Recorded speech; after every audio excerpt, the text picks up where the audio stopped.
everyone, I am Tiffany Moore Russell, your Orange County Clerk of Courts, and thank you for joining us for this edition of The Slice, a behind-the-scenes look at your Orange County Clerk's office. And today, my guest is Ms. Marni Stahlman, a dear friend who's also the Mental Health Association CEO.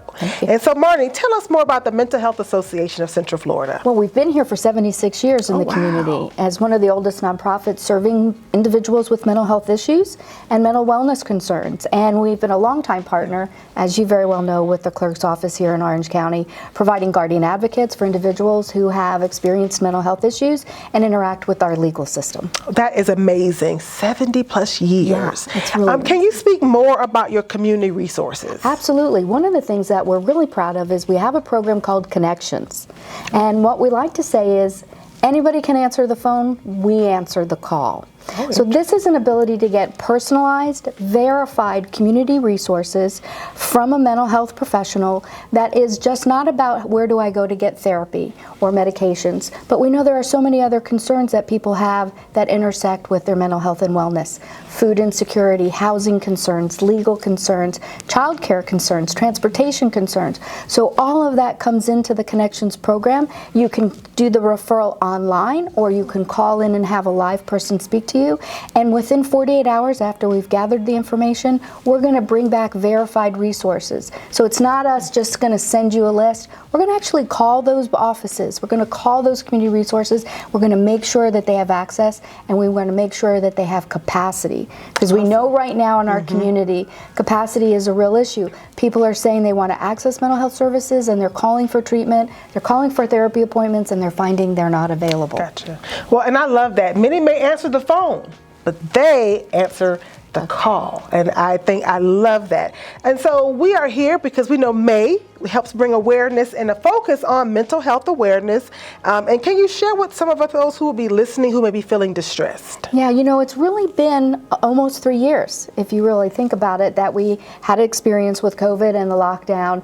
And it's been a really rippling effect. There were some of the acute issues that everyone faced as we went into not knowing. But now as we emerge out and things start to return back to some sense of what we thought was normal, we're finding that lots of people still have residual anxiety and depression. And really right now we're concerned about families with children between the ages of about 7 to 17 because they're really been impacted. It's almost like a delayed response. You ring the bell and then you wait for it and you hear it sometimes later. And we're seeing that with children and certainly young adults, youth. I have a 15-year-old daughter myself, and I can tell you it's a real concern as they grapple not just with the normal parts of growing older and maturing and the social media bullying that we're seeing happening in our schools, but just how they managed to come back together. And so we're seeing lots of families talk about their concerns with their kids. Awesome, awesome.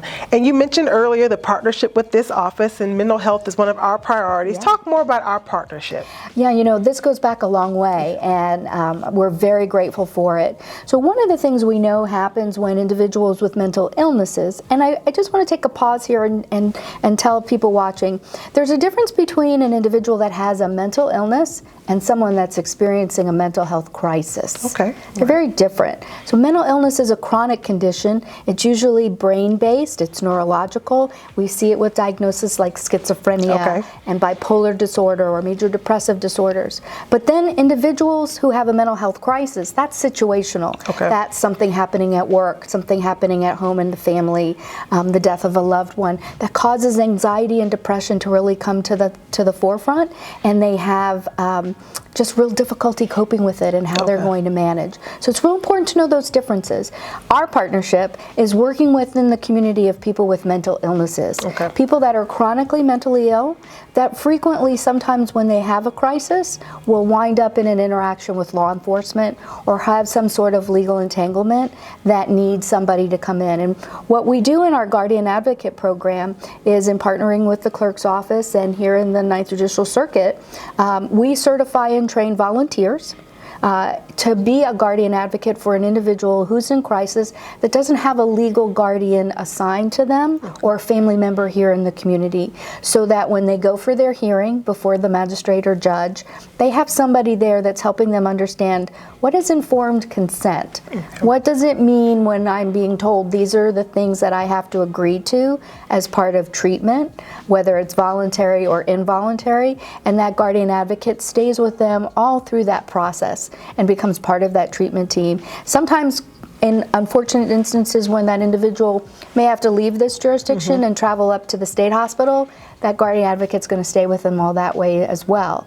And so we work really closely with your team and the circuits team to make sure that when those individuals are in a Baker Act, that they know that they have somebody there that's looking out for their best interests and is advocating for their rights. Awesome, and great work that you're doing and a lot that you share with our listening audience. And so if you're watching, I'm going to end with this. You've mentioned a lot of things that you're doing to help support the community. And oftentimes we've heard stories about funding. And oftentimes we don't rank very high when it comes to funding mental health services. That's unfortunate. How can the community support your association? Thank you. So we are an existing organization, a nonprofit, and we survive on philanthropy. So thank you for that. They can go to www.mhacf.org, and there's an opportunity to donate right there. 100% of the funding that we receive for programs like our Guardian Advocate or donations that come through the website go right back into programming. And one of the things that it goes to support that's really critical is something called the Outlook Clinic. So we know that because Florida ranks poorly, 49th out of 50 in the United States for how funding is supported for mental health services. We also know there's a large number of people without health insurance that live here in the Central Florida community and in Orange County specifically.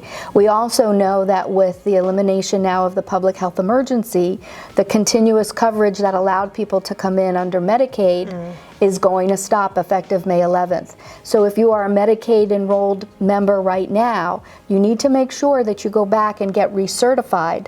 And if you don't have that recertification, you're going to get dropped. So it's really important to call back in and get that re-verified. Unfortunately, we're going to see a good number of people that are going to go through that recertification process and be told they no longer meet the requirements because we haven't expanded Medicaid here in the state of Florida. That's where we come in.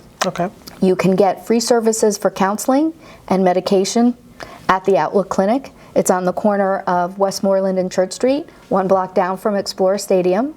Call the Mental Health Association's office through the Connections program, and if you meet the criteria of being 18 years and above, you don't have to be a resident, you don't have to proof of documentation, but you do have to have a diagnosis, and so we help you with that. But if you need treatment and you need assistance for mental health and you don't have health insurance, there is a place in the area here to support that. And funding from viewers like what we're seeing here today and other people here in the community support that because everything that we provide to those patients is free. There's no charge. Awesome. That's awesome. Marni, you gave us a lot of information. Again, share with them again your website in case they want to support or find out about additional resources. So it's www.mhacf.org. And we're going to leave behind some brochures that can be left for the team and out in the offices. And there's a QR code in each of the brochures. You just scan it with your phone and it will take you right to Connections to get a referral going, or if you'd like to make a contribution. Awesome, and thank you so much for joining me today for this edition of The Slice. And thank you all for watching us this today. And let me share with you, you can also visit our website at www.myorangeclerk.com, where you can find additional resources such as the Mental Health Association of Central Florida. So we have 2 places you can get that information because we are a community partner. Again, we hope you enjoyed this edition and we look forward to seeing you soon. Thank you.